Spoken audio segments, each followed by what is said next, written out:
Chapter 49. Never Betray. After the incident with second years, Quinn realized that although he had gained a lot of strength compared to what he was before, there were still others that he wasn't strong enough to fight against. Although Momo was strong in the group of second years, he was nowhere near the top of the food chain. There were many higher levels and even originals whose powers couldn't be measured.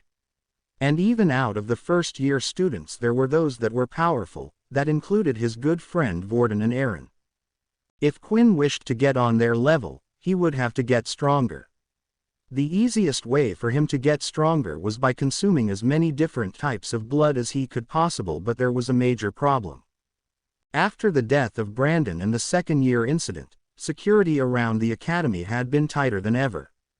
More soldiers were put on patrol and it seemed like they were keeping an eye on everyone. For now, while tensions were high in the academy, it was best that he laid low. So that left him with another option, to improve his fighting skills. Quinn still hadn't learnt the two skills yet, but just learning them wasn't going to be enough. After watching Vorden, he realized he needed to also learn how to use them, so he needed experience. "Hey, I'm going to head into town to grab some supplies, do you want to come with?" Vorden asked. Quinn hesitated for a while. Originally, he had planned to meet up with Layla to practice the hammer strike, but at the same time, he hadn't been able to relax in a while. In his last school, Quinn had never made any friends and was the lonesome type, but now was his opportunity to go out and have some fun. One day wouldn't hurt, right? "Yeah, sure, I'll come along," Quinn replied. "What about you, Peter?" Vorden asked. Peter had been avoiding the two of them for a while, but since they were roommates it was almost impossible. He still felt bad about the whole situation, but he had finally made up his mind. He never wanted to do anything like that again. "Yeah, I'll come as well." The three of them then proceeded to head into town.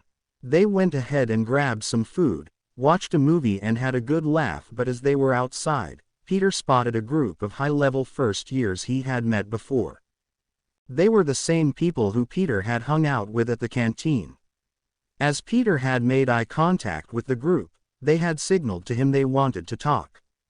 "Hey guys, I just remembered that I promised to meet up with a few people from school tonight," said Peter. "It was great hanging out with you guys, but I'll see you when you get back to the dorm."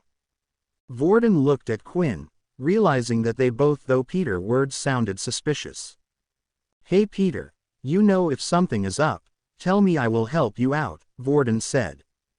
"No, it's nothing, I promise. I really did make some good friends. I have to rush off now. Bye you guys," Peter said as he took off out of sight of the other two. No matter what, Peter didn't want an incident like last time to happen. He would deal with the problems himself. Vorden was strong, but from the fight last time, clearly Vorden wasn't strong enough to handle the upper years, and Peter knew they were the ones behind everything. Peter finally turned a corner into an alleyway where 5 first-year students were patiently waiting. "Took you long enough." The student standing in front of the group had a scar on his chin and his name was Earl. He was the leader of the first-year group who was directly under Momo's gang. Then suddenly Earl went and grabbed Peter, throwing him up against the wall. "What the hell do you think you were doing, calling the teacher the other day?" Earl said. "Now Momo and the others are giving us a hard time for relying on you." He then punched Peter in the stomach, causing him to kneel over and fall to the ground. "Why should we be the ones to be punished? This is all your fault." Earl ran up and kicked Peter once again in the stomach. The kick was hard and Peter's body was starting to shake. He felt like any second now he was going to throw up the ice cream he had just eaten with the other two. Earl walked over to Peter and bent down to grab his hand. He held one of Peter's fingers and snapped it back hard and fast. At the same time a scream was heard. "What the hell? Gag this wimp, will you?" One of the students then ripped a part of his shirt and shoved it into Peter's mouth. "Now we have another job for you, Peter, and you better do it right this time, you understand? Just nod if you agree." Peter then shook his head. He had already decided that no matter what he would never betray Vorden or Quinn again. What, are you saying no? Peter then nodded, giving his answer to Earl. The vein on the side of Earl's head was now popping out as the anger inside him grew. A lowly first-year student dared to go against him, and he, a level 4 student, had to work under someone else. This wasn't the life he was expecting to have at the academy, and he needed to take out his anger somehow.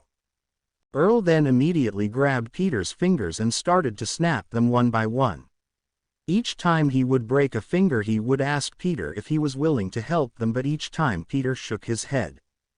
In the end, all 5 of Peter's fingers had broken, and Peter still hadn't agreed to their request. "Hey Jerry, get over here," Earl shouted. One of the first-year students standing behind Jerry came over and knelt down. "Do your thing, Jerry." Then Jerry placed his hand on top of Peter's, and slowly a warm feeling was felt, and the bones in Peter's fingers were starting to take shape. They reformed to what they once were, and he had been healed. Then a big smile on Earl's face could be seen. He grabbed Peter's fingers again and repeated the process again and again. Eventually, after an hour had passed of breaking, hurting and re-healing Peter's mind had given in. Without him realizing it, he no longer wanted to feel the pain and nodded, agreeing to their request. "Good, see, now if you had done that in the first place, we wouldn't have had to go through all that," Earl said. "Now this time, you better do it right and be sure not to inveigle anyone."